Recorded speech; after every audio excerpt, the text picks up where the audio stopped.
Good afternoon. I am Dr. Srithar, Associate Professor in the Department of Computer Science and Engineering, and today I am going to discuss you about the creation of custom VPC and display the user data, and I am the course coordinator for the subject Cloud Infrastructure and the Services. So this is the steps to be followed for the creation of VPC. First one, to create a VPC. Second one, to create a subnet. Third one is to create the internet gateway, and the fourth one to create the routing table. The public subnet, internet gateway, routing table to be attached with the test VPC, that is our custom VPC, and under the routing table we have to attach the internet gateway with all traffic, and under the subnet association we have to map the public subnet. And for the testing purpose we have to launch our ACT instances with the following configuration, like machine name, AMI, instant type, key pair, VPC, security group, and we have to paste the user data. Finally, we can able to test our result with the help of keeping our public IPv4 address into the browser tab. So we will show the demonstration now. So you can log into your AWS management console. AWS management console.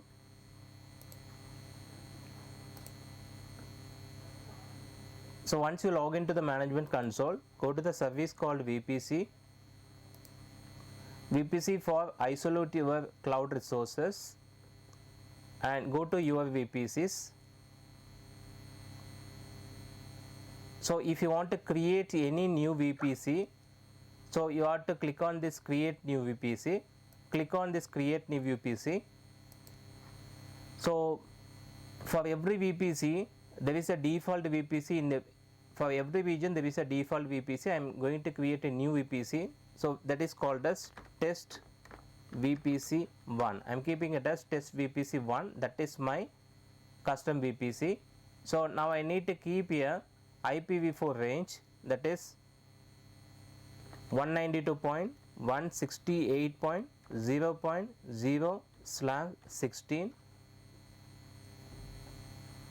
and now create a VPC. So now VPC gets created. Go to your VPCs. So I already have a default VPC. This is a default VPC. This is my own VPC. Now whatever I created, this is my VPC. Now you can go to the subnets and create a new subnet. Now you have to select the VPC. My VPC is a test VPC 1, and keep the subnet name. Subnet name is public subnet. I am keeping it as public subnet, and no need to select the availability zone, it is automatically taken, and the IPv4 address for the VPC is already taken. Now you have to specify the IPv4 for the subnet. So that is also 192.168. This time 1.0/24 CADR block, and create a subnet. 2 steps are completed. Now the third step is to create the internet gateway. Click on this internet gateway and click and create a new internet gateway. I am keeping some name called IGW1. IGW stands for Internet Gateway 1. Click the internet gateway, and directly you can attach this to a VPC. Click on this attach VPC and select our test VPC 1 and attached with the internet gateway. 3 steps were completed. VPC created, subnets were created, and internet gateway also created. Now go to routing table and click on this create routing table.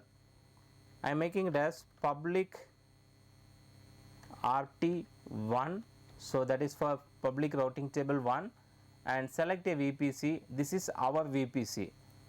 Test VPC 1 is our VPC. Select that VPC and create a routing table. Once you have created the routing table, as I already said, go to edit routes and add a rule called 0.0.0/0, which means that you are allowing all traffic for the gateway as internet gateway. Internet gateway is what you have created. So that is our internet gateway is IGW1. Select and do the changes. After that, so now you see both are active. Now go to subnet association, go to this edit subnet association and select the pubnet, public subnet, and save this association. So that's it, we have completed all the VPC settings, but we have to verify whether these VPC settings were correct or not.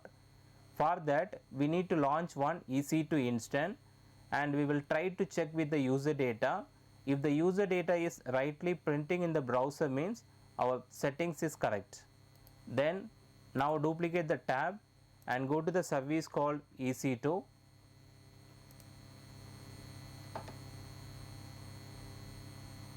So now go to this instances, and now I don't have any instances, this instance also terminated. Launch a new instance. This time keep a name for a machine. I am taking it as machine 1. Now choose the AMIs. So I am going to take the AMIs as the Linux version as free tier. Select this.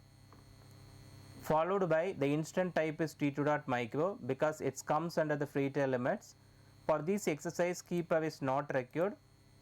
And here under the network settings, by default the VPC what it is get selected is a default one, but what I need is a custom VPC. So go to this edit and select our VPC. Our VPC is test VPC 1, and the subnet no need to give any preference, it automatically taken the subnet.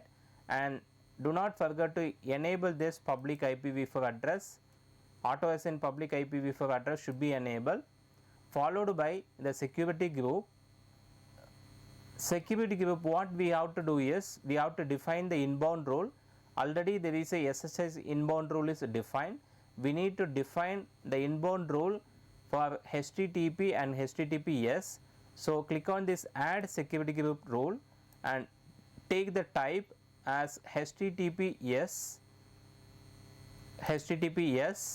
whereas the source type as anywhere. That's it.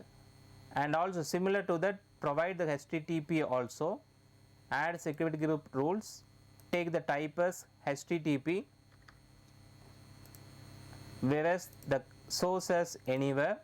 So that's it. These two security group is more important. Why? Because we are going to test the output with the HTTPS only. So this security group is very important. Followed by the system storage configuration, you can keep it as such as 8 GB of your C drive. Under the advanced details, now I need to keep my user data. So this is a place where we can keep the user data. I'll take the user data from here. So this is the sample user data given. You can copy the sample user data and keep it here. The meaning for the first line is that you are going to update the operating system. The second line is to install the HTTPD server, and the third one is to start the HTTPD server, and the fourth one is to enable HTTPD server, and the last one is just for the printing purpose. So now I will launch the instance.